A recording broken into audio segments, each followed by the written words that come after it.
Hello guys नमस्ते सम्पूर्णलाई आज मेरो मिनी ब्लगमा सबैलाई स्वागत छ। आज पनि म स्कुल जाँदैछु। आज चाहिँ बुढा पनि सँगै जानु हुनुहुन्छ अनि त्यसपछि हामी गइरहेछौँ। मेरो भिडियो चाहिँ उहाँले खिच्नु हुँदैछ अनि त्यसपछि हामी जाँदैछु उतातिर हेर्नु न कस्तो राम्रो हरियाली हरियाली छ। यतातिर पार्क छ, यतातिर कस्तो हरियाली छ है। अनि हामी जाँदैछौँ अनि त्यता ठ्याक्क यतातिर कस्तो राम्रो गाई आउँछ सानो सानो। अनि गयो हामीहरू गफ गर्दै जाँदै थिएँ अनि यतातिर कस्तो राम्रो राम्रो सिङहरू छ है। यतातिर बुढाले पनि भन्नुभएको थियो म पनि देखाउँछु आफ्नो अनुहार भन्नुभएको छ। हुन्छ देखाउनु नकेछ र भन्न, म चाहिँ गेलन समाएर जाँदैछु है। नेपालमा कति ठुलो ठुलो डब्बा बोकिन्थ्यो पिठीमा, अब यहाँ पनि त्यस्तै भयो, के गर्नु। हामी चाहिँ अब लाग्यो मेन रोडतिर। अब बुढा चाहिँ उता दोकानतिर जानुहुन्छ, म चाहिँ यता स्कुलतिर बाबुलाई लिन जाँदैछु।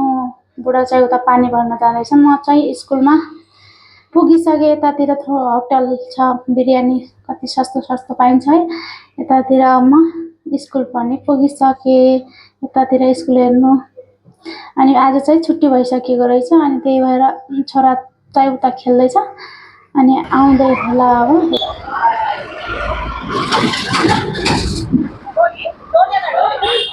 उतातिर मेरो छोरा चाहिँ खेल्दैछ अहिले, आउनै मान्दैन। उता के गर्नु। कता हरायो आउनै मान्दैन के, यस्तो छ छोरा चाहिँ। यता भयो पुग्छ उसलाई।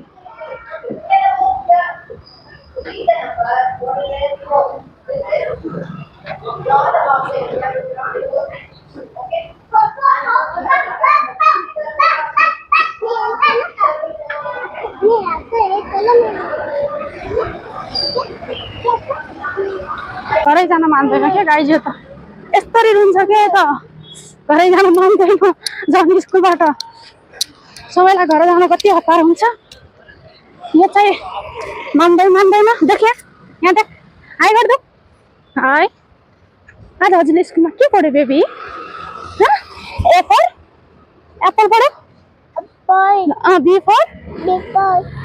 For C for D for भुक्ने होइन के, डग भन्ने। ई फर ऊ भन्ने होइन के, सानो इलिफेन्ट। ए यस्तो पढ्यो ओके।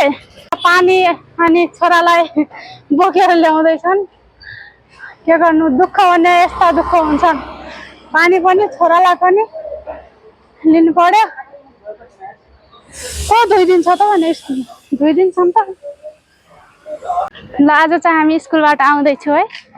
छोरा लिएर आज क्यामराम्यान गर्दैछन्। होइन छोरी, यस छोरी ज्ञानी हो नि त धेरै, हिँड्छ त। ल आऊ जल्दी चलो, घर जाने आम्मा खाने अब है। छिटो